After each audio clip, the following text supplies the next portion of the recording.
Oi, oi, oi, galera, tudo tranquilo, tudo certo, moçada? Aqui é o Wanderson A7 do canal Química Tonight. Galera, nesse vídeo eu vou resolver com vocês a prova do PSS da UEPG de 2022. Vou resolver a etapa 2, tudo bem? Beleza? Deixa eu compartilhar com vocês aqui a minha tela e vamos para essa resolução Super Tonight. Bora lá? Então, PSS 2022, etapa 2, vamos ver o que tem para a gente brincar aqui. Bora. Então, a questão de número 26 dizia o seguinte: entre as soluções apresentadas abaixo, identifique aquelas em que é esperada a condução de corrente elétrica e assinale o que for correto. Bom, para conduzir corrente elétrica, você tem que ter uma solução iônica ou eletrolítica. Tem que ter algum soluto que dissocie ou ionize. Confere? Então, vamos lá. O primeiro item fala sobre solução aquosa de sacarose. Bom, sacarose, como qualquer disacarídeo e também monossacarídeos, eles não se dissociam e nem se ionizam. Portanto, uma solução aquosa de sacarose, ela não é eletrolítica e ela não vai conduzir corrente elétrica. Beleza? Número 2 fala sobre solução aquosa de amônia. Bom, formulinha da amônia, NH3. Confere. A amônia sozinha desse jeito, ela não conduziria. Porém, quando você dissolve amônia em água, você forma uma solução básica. Que base que é essa? Uma base denominada de hidróxido de amônio. Você pode chamar também essa solução de amoníaco, tudo bem? O que tem nessa solução de hidróxido de amônio? NH4+, mais OH-. Wanderson, isso é uma base? Segundo Arrhenius, sim. Só uma observação, essa é a única base que não consegue existir sozinha no estado sólido. Beleza? Essa solução de hidróxido de amônio só existe em água. Tem que ter amônia dissolvida em água. E aí existe um equilíbrio entre essa amônia e água e também amônio e hidroxila. Tudo bem? Por você ter íons dissolvidos, essa solução consegue, então, conduzir corrente elétrica. Tudo bem? Então, solução aquosa de amônia. Consegue conduzir corrente? Consegue. É uma solução eletrolítica? Perfeito. Solução aquosa de etanol. O etanol em água não sofre nem dissociação e nem ionização. Portanto, não vai conduzir corrente. E na número 8, fala sobre ácido clorídrico. Cuidado, ácido clorídrico, ele é uma substância que não é iônica. HCl é uma substância covalente ou molecular. Porém, quando você coloca esse HCl em água, ele sofre um processo chamado de quê? De ionização. O que ele vira? Ele vira H3O+, tudo certo. Por que H3O+? Porque a água, ela ganha um hidrogênio, um H+, do HCl, vira H3O+. E produz mais o quê? Cl-. Quando eu estou vendo dois íons nessa solução, portanto, uma solução dessa também vai conduzir eletricidade. Beleza? A solução aquosa de ácido clorídrico também conduz. Só uma curiosidade, você poderia escrever essa ionização do jeito mais simples. Como é que seria? Ao invés de colocar HCl mais água, você poderia colocar o jeito mais simplificado, que é assim. O HCl, quando colocado em água, se ioniza formando H+, Cl-. Independente se você optar pela primeira forma ou pela segunda forma, vai ter íons do mesmo jeito, a solução realmente vai ser eletrolítica. Só uma última curiosidade a respeito desse exercício. O HCl, sozinho, ele é um composto molecular. Porém, a sua solução aquosa, ela é iônica ou eletrolítica. Tudo bem? Então, só para responder quais as que conduzem corrente. Opa, A1, comi barriga aqui. Quais soluções que conduzem corrente? A número 2 e a número 8. Essa soma normalmente deve dar 10. Beleza? Tudo certo? Vamos para a próxima. Questão de número 27 agora fala sobre estequiometria. Eu particularmente não gostei da questão, porque os números são muito quebrados, dá muito trabalho fazer as continhas, tudo bem? Mas o raciocínio, tenho certeza que você vai entender. Diz assim, o titânio tem muitas aplicações na indústria eletrônica, aeroespacial e na confecção de próteses para implantes. Entretanto, sua extração a partir de seus minérios é relativamente difícil. A primeira etapa do processo é descrita a seguir. Resumindo, você pega um óxido de titânio, reage com carbono mais cloro e produz o cloreto de titânio. Pronto. Numa segunda etapa, esse tetracloreto de titânio, TiCl4, ele é convertido em titânio metálico, que é o cara que me interessa para as próteses, por exemplo, né? Por reação com magnésio fundido em alta temperatura. Então, quando você reage o TiCl4 com magnésio derretido em altas temperaturas, você consegue fabricar o tal do titânio metálico, que é o seu objetivo. Devido ao alto custo, o magnésio é considerado o reagente limitante para tudo. Reagente limitante é o cara que determina a extensão da reação, quanto que realmente vai reagir. Se o magnésio é o limitante, o TiCl4 é o excesso, tem bastante dele, entendeu? Ele eu posso desperdiçar, mas o magnésio não, ele é caro.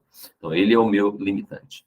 Aí ele fala assim, considerando o processamento de 1 quilograma de TiCl4 com 200 gramas de magnésio. Peraí, qual o valor que me interessa? Os 200 gramas. Por quê? Porque o magnésio é o meu limitante. Então, todas as contas que eu precisar fazer aqui, eu vou levar em conta os 200 gramas de magnésio, que é o meu limitante.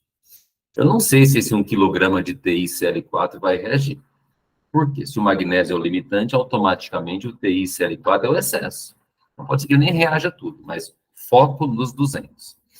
Aí o exercício deu as massas, umas massas quebradas, né? 47,9 para o titânio, 16, 12 para o cloro, 35,5, para o magnésio, 24,3. Então vamos para as assertivas. Vamos lá?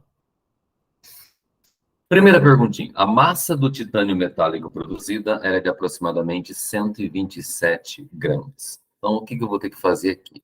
Eu vou abrir, vou diminuir o tamanho do exercício, abrir uma telinha para vocês bem bonitinha. Vamos escrever a reação.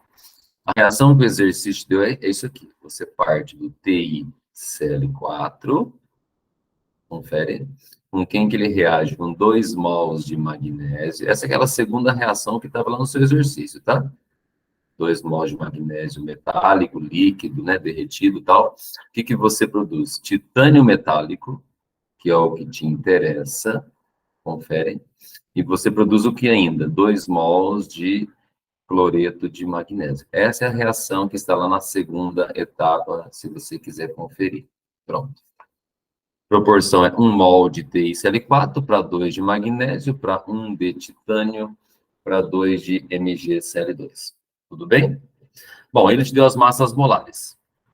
Para eu não ficar indo e voltando, o titânio pesa 40... Esqueci o valor, só um minutinho aí, vamos voltar lá. O titânio pesa 47,9 e o magnésio 24,3. Então, vamos lá. O TiCl4, se você somar as massas dos 4 cloros mais a massa do titânio, massa molar, né? Vai dar 189,9 gramas. Valor ruim, né? Chato, quebrado. 2 mols de magnésio. Bom, o magnésio pesa 24,3. Bom, como são 2 mols, vai dar 48,6. O titânio, ele pesa 47,9. Aqui é 1 mol só, então é 47,9 apenas.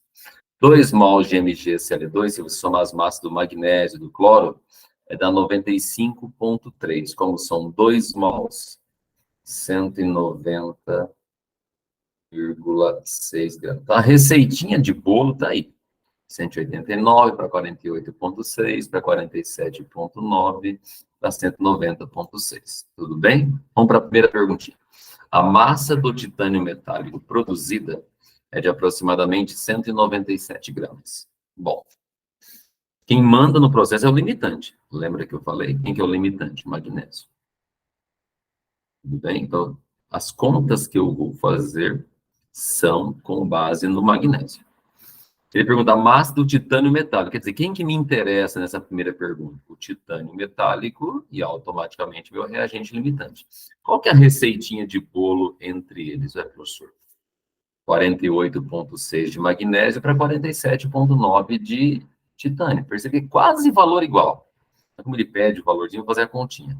Você concorda que a receita de bolo seria Se a gente usa 48,6 gramas de magnésio, a gente consegue fabricar 47,9 gramas de quem? De titânio. Percebe que é quase 1 para 1 a proporção, né? Beleza? Mas você vai usar quanto de magnésio? 200. Dá para fazer meio aproximado já, pensa. Se 48,6 produz 47,9, se eu usar 200, vai dar um pouquinho menos que 200 titânio. Mas se você resolver a continha direitinho, aí vai dar aproximadamente o valor que o exercício te pediu. 197 gramas. De quem? Titânio metálico. Então, esse item está Tunai igual o nosso canal. Tudo bem? Tunai quer dizer maravilhoso, para quem não lembra. 2. A 2 dá para você fazer a conta, mas dá para você eliminar sem conta nenhuma. A massa de cloreto de magnésio gerada na produção de 197 gramas de titânio metálico é de aproximadamente 190,6. Espera aí.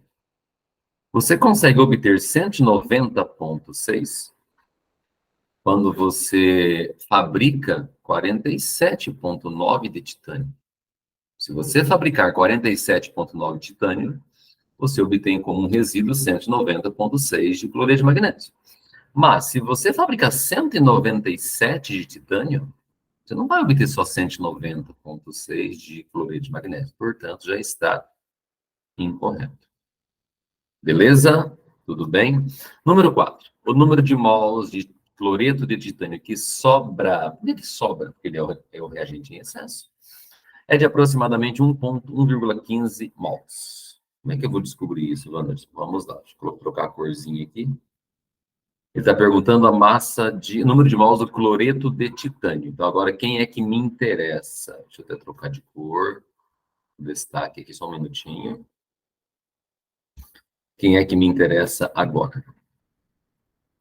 O magnésio, por exemplo, junto com o cloreto de titânio. Ele está dizendo para você que vai sobrar cloreto de titânio, a gente não sabe quanto. Então, vamos montar uma proporçãozinha entre esses dois. Qual a proporção entre o cloreto de titânio e o magnésio? Bom, se você olhar para os valores que eu coloquei aí, 189,9 gramas de cloreto de titânio é o que vai reagir com quanto? Com 48,6 gramas de quem? De magnésio metálico. Só que, de acordo com o texto do exercício, você vai consumir 200, o total, os 200 gramas de magnésio. Que é o meu limitante. Certo? Quanto que eu vou gastar de cloreto de titânio? Não sei. Vou resolver essa continha aqui, resolver bem tranquilo isso, né? A hora que você multiplicar 189,9 por 200, depois dividir por 48,6, esse valor vai dar 781,5.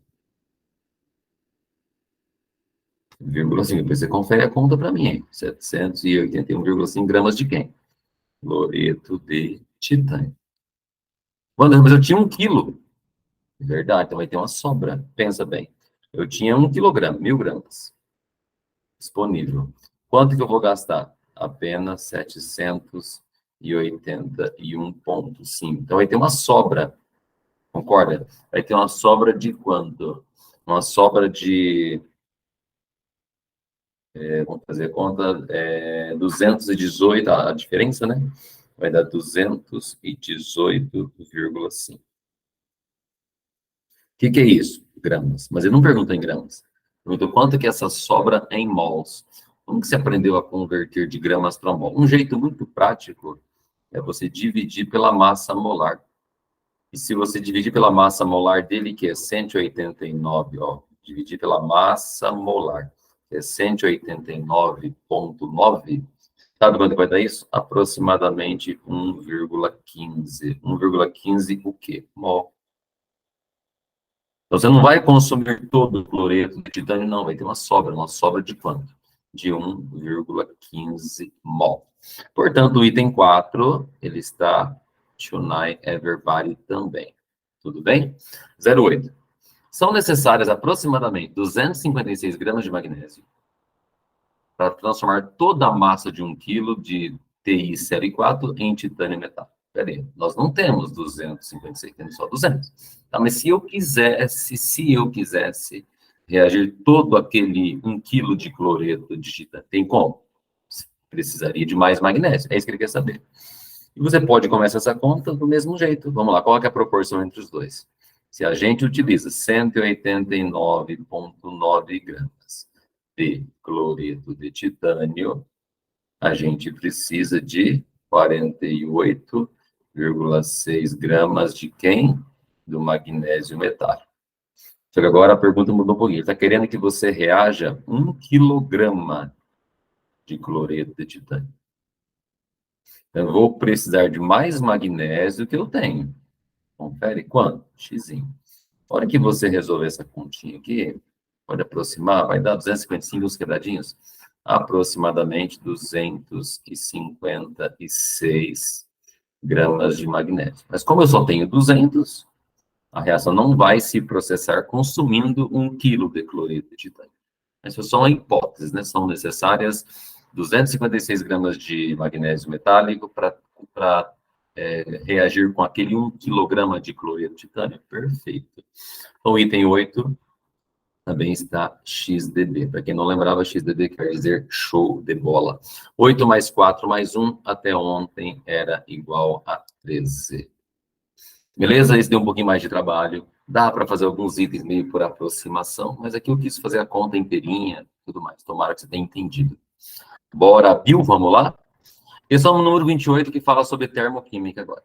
Metanol é um composto altamente inflamável, muito utilizado na indústria química como solvente e também como componente para a fabricação de diversos produtos. Em alguns países, o metanol também é usado como combustíveis de motores à explosão, como os de aviões a jatos e os de carros de corrida, e também como aditivo de gasolina. Entretanto, devido à sua alta toxicidade e à sua capacidade de corrosão, o seu uso como combustível foi proibido no Brasil.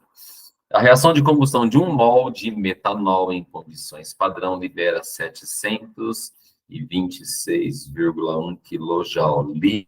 Então é ESO, como qualquer combustão. Aí foram dadas as massas molares, bonitinha, né? Vamos lá. Vamos para as perguntinhas. Valor 726,1. Primeira coisa que eu vou escrever é a equaçãozinha. Ela não foi dada aqui nesse momento, vamos escrever essa equaçãozinha. Ele fala de metanol. Qual que é a formulinha do metanol? CH3OH. Está falando de combustão, então eu preciso de quem? O2. Qual que é o produto dessa combustão? CO2 mais quem? H2O. Essa reação não está balanceada. Vamos fazer isso? Tem um carbono do lado esquerdo, vai ter que ter um do lado direito. Então, ok. Hidrogênios tem 4 à esquerda, só tem 2 à direita da flecha. Então, coloca um 2 aqui. Oxigênio, você tem do lado direito da flecha 4 oxigênios, 2 no CO2 mais 2 na água. Lado esquerdo tem 1 no metanol. Então, faltam 3 ainda para chegar em 4. Então, que número você colocaria aqui? 1,5 ou 3 meios. Eu sei que você prefere 1,5, mas o jeito mais bonitinho de aparecer numa prova é na forma de fração. Então, a receita é 1 mol para 3 meios para 1 mol para 2 mols. Lembra que 3 meios é a mesma coisa que 1,5. 1 mol é meio. Tudo bem?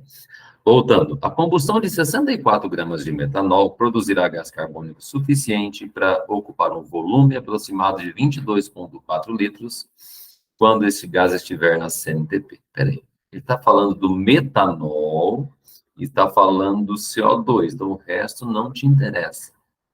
1 mol de metanol, se você olhar para as massas molares do carbono, do H e do O, sabe quanto pesa isso? 32 gramas. Quanto pesa não, qual que é a massa, né? Então, se você usar 32 gramas de metanol, você vai produzir 1 mol de gás carbônico. Bom, 1 mol de um gás nas condições normais de temperatura e pressão, você lembra daquele valor famoso, 22,4 litros de CO2. Então, se você usar 32 gramas, você vai produzir 22 litros e 400. Ele está pedindo para você queimar 64 gramas de metanol.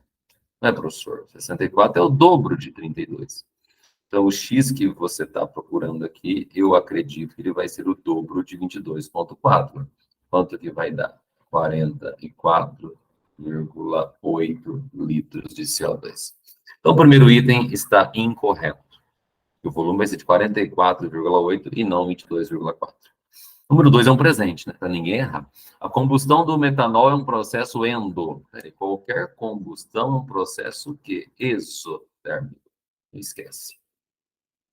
A combustão de 125 gramas de metanol sob as condições de estado padrão libera aproximadamente 2.836,3 kJ. O que eu vou fazer com isso aí? O melhor jeito aqui é você montar uma proporçãozinha entre o metanol e o valor da energia liberada, que é de... Tem que voltar, eu esqueci o valor, 700, uns quebradinhos, só um minutinho aí. Vamos voltar. 726,1. Vamos lá. Então, quando você queima 1 mol de metanol, que pesa, 64 não, 32, né? Quando você queima 1 mol de metanol, que tem uma massa de 32 gramas, quanto que você libera de energia? A gente falou lá, 726,1 quilojoules. Confere? Só ver se o valor é esse mesmo.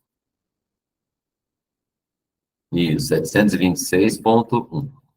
Então, a queima de 32 gramas, que é a mesma coisa que o mol, libera 726,1. Só que ele está a fim de queimar um valor diferente. Ele quer queimar 125 gramas, que é quase 4 vezes maior. Podia ter colocado 128, né? Que é 4 vezes redondinho, mas tá, colocou 125. Quanto vai dar isso aqui? Xzinho. Ok? Se você resolver essa continha, multiplicando cruzado, sei lá como vocês quiserem, esse xzinho vai dar aproximadamente 2.836,3. O quê? Quilojoules. Ok. Vai bater, então. Beleza? Então, a combustão de 125 gramas libera essa quantidade de energia? Perfeito. O número 4 está Chunai. Aí, olha a 8. A equação química balanceada que descreve a reação é dada por... Aí você pensa, mas a reação está diferente da sua. Não está diferente. A do exercício está o dobro da minha. Ao invés de 1 mol de metanol, colocou 2. Ao invés de 3 meios, colocou 3. Ao invés de 1 mol de CO2, colocou 2 mols. Ao invés de 2 mols já, colocou 4. Só dobrou para que os coeficientes ficassem inteiros. Então, está tudo certinho. 0,8 está perfeita. 8 mais 4 normalmente vai dar 12. Beleza? Tudo tranquilo? Bora, bora, bora. Vamos para a questão de número 29. Que diz assim: fermentação alcoólica é um processo de transformação de açúcares fermentescíveis, glicose, frutose, galactose, em etanol e CO2. Nessa transformação, uma molécula de açúcar, por exemplo, a glicose, ela é convertida em 2 moléculas de etanol e 2 moléculas de dióxido de carbono, vulgo CO2, por meio de múltiplas reações enzimáticas, sendo este o processo empregado há milênios na fabricação de bebidas alcoólicas e por aí vai. Baseando-se nas informações acima, assinale que for correto. Massas molares ele deu de todo mundo, normal, tem gente que até decorou isso já, né? Então vamos lá. Ele pergunta no primeiro item a equação química balanceada. Vamos diminuir o tamanho da questão aqui, vamos lá. Então, primeira perguntinha bonitinha para vocês responderem. A equação química que descreve a reação da fermentação alcoólica. Bom, qual que é o carboidrato que ele falou? Usou como exemplo glicose. C6H12O6. Ele disse no próprio texto que cada uma molécula dessa de glicose ela é convertida em 2 moléculas de etanol mais 2 de CO2. Como é que escreve etanol? Etanol pode ser CH3, CH2 ou H. Se você quiser abreviar, C2H6O. Tudo bem? Mas etanol bonitinho, como vocês gostam em orgânica, é assim. O que mais que essa reação libera? 2 mols, nesse caso, 2 moléculas de CO2. Então, cada uma molécula de glicose vira 2 de etanol e 2 de CO2. A equação química que descreve a reação de fermentação alcoólica é dada por glicose, produzindo etanol e gás carbônico. Perfeita. A número 1 está Tsunai. A fermentação completa de 1 mol de glicose irá gerar aproximadamente 88 gramas de gás carbônico. Quem que te interessa nessa pergunta? A glicose e o gás carbônico. O resto não me interessa. E qual que é a receita, Wanderson? 1 mol de glicose para 2 de CO2. 1 para 2 é a receita. Confere? Ele está perguntando se essa reação vai gerar 88 gramas de CO2. Bom, eu sei que 1 mol de glicose gera 2 mols de CO2. Mas quanto que pesa 2 mols de CO2? Se você olhar para a tabela periódica ou para os dados do exercício, você vai perceber que o CO2 tem uma massa molar, somando, né, carbono com oxigênio, vai dar 44. 44 o quê? 44 gramas para cada mol.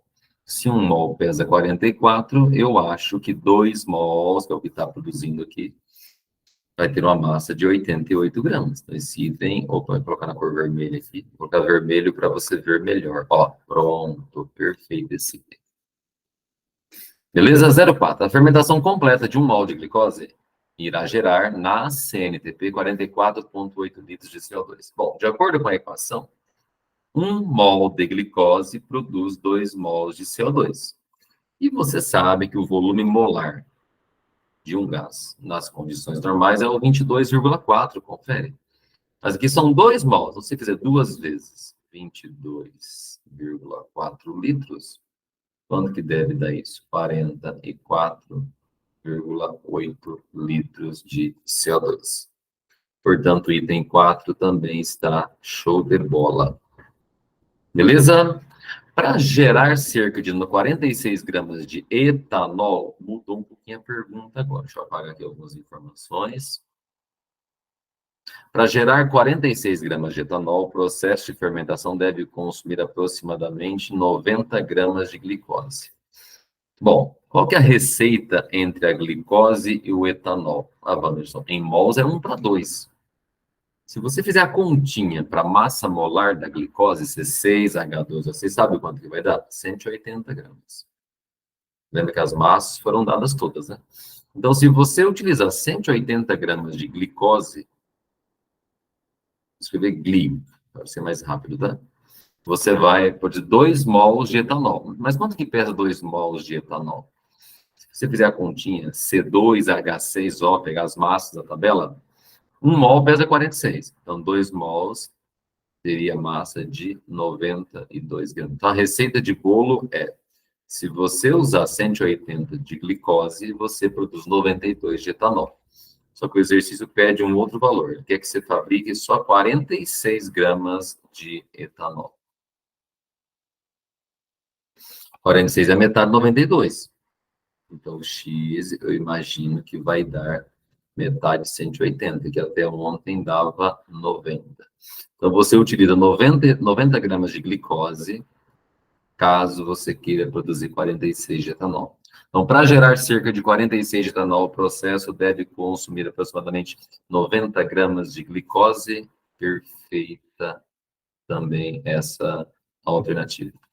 Então, a somatória deve ter dado 15. Pronto, show de bola. Beleza? Tudo tranquilo, moçada? Vamos embora? Questão número 30 fala sobre cinética, tá? Diz assim, o pentóxido de nitrogênio, N2O5, é um composto químico branco, sólido à temperatura ambiente, e que tem um ponto de fusão de 30 graus. É altamente reativo e pode ser mantido estável se protegido da luz e em temperaturas inferiores a 8 graus.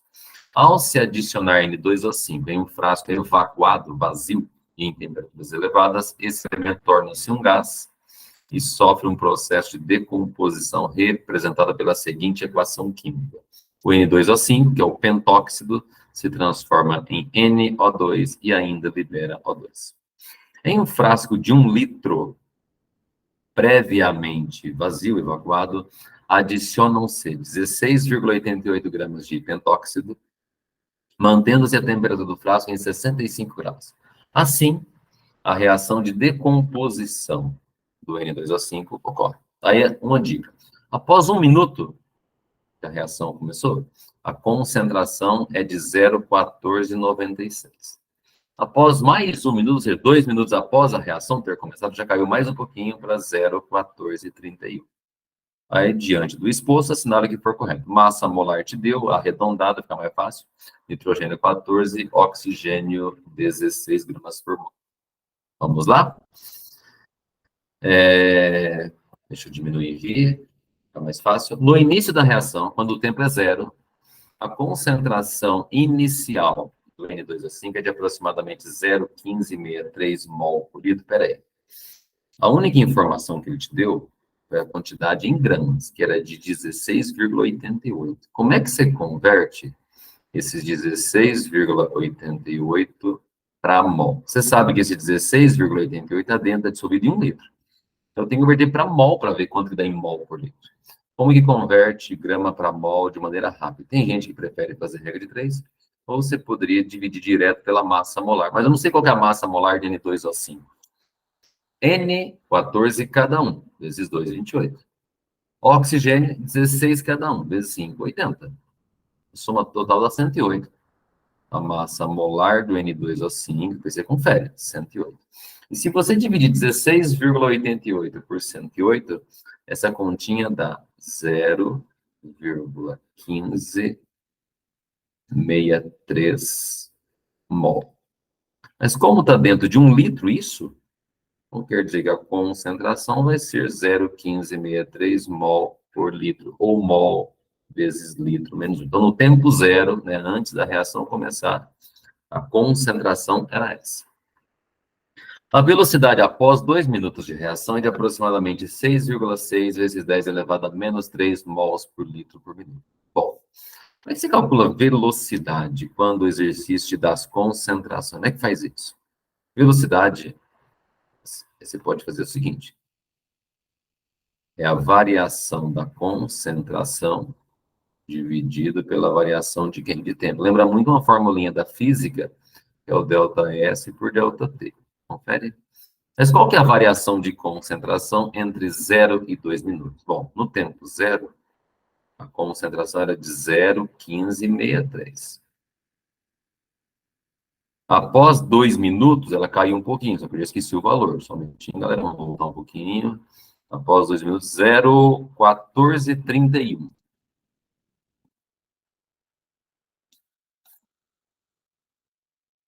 Ou menos, opa, 0,1431. É um número chato pra caramba, né? E você vai ter que dividir isso por quem? Passaram-se 2 minutos. Então, tempo, 2. Se você resolver essa continha direitinho, depois com calma, vai dar 0,0066 mol por litro por minuto. Confere? Se você colocar isso em notação científica, o que vai dar isso? 6,6 vezes 10 elevado a menos 3 mols por litro por minuto. Beleza? Tonight Forever. Número 4. Após 10 minutos, a velocidade da reação é de 5,5, 10 a menos 3 mols por litro por minuto. E nesse instante 10, a concentração era de 0,0639 mol por litro. Ele está dizendo, considere que essa velocidade se mantenha por mais 10 minutos. Do tempo 10 ao tempo 20, a velocidade fica nesse valor aqui, constante. Do tempo 10 ao tempo 20, né? Bonitinho. A concentração de N2O5 após 18 minutos de reação. Cuidado, tem uma pegadinha aqui. 18 minutos de reação seriam os 10 primeiros minutos e mais 8 minutos nessa nova velocidade constante. 18 minutos do início, tem que levar em conta que 8 minutos depois do instante 10. Beleza? Ele quer saber se a minutos de reação será de aproximadamente 0,039. Então, vamos com muita calma nessa hora.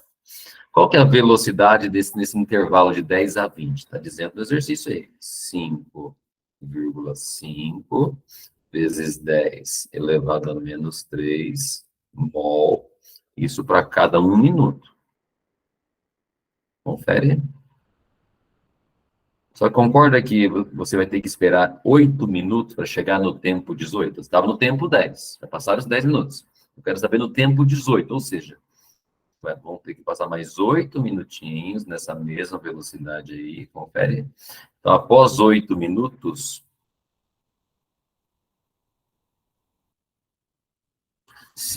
quanto que eu vou ter? Bom, se em 1 minuto a gente gasta de reagente 5,5 10 a menos 3, em 8 minutos tem uma quantidade 8 vezes maior. Confere. Isso aqui acho que vai dar 8 vezes 5,5 vai dar 44 vezes 10 elevado a menos 3. Bom, confere se você arrumar esse número, como que ele fica? 0,0040. Opa, perdão, tem uma casinha a menos.